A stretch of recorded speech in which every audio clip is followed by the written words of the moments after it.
ఈరోజు నేను మీకొక చిన్న కథను వినిపిస్తాను.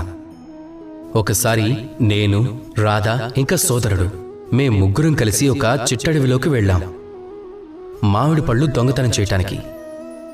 చాలా శ్రమించి అక్కడికి మేము చేరుకున్నాక చాలా ఆశ్చర్యపోయాం. అదేంటంటే ఈసారి ఒక్క మామిడికాయ కూడా పక్వానికి రాలేదు. అప్పుడు సోదరుడు ఏం చేశాడంటే ఒక మామిడికాయను కోసుకొని తినేశాడు.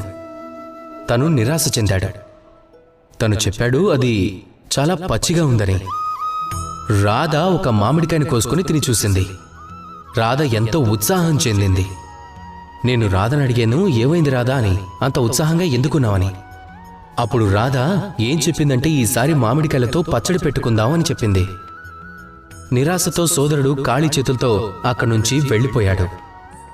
రాధ కూడా అక్కడి నుంచి వెళ్ళిపోయింది, కానీ చాలా ఉత్సాహంతో తనకు కావలసిన పచ్చి మామిడికాయలతో పాటుగా.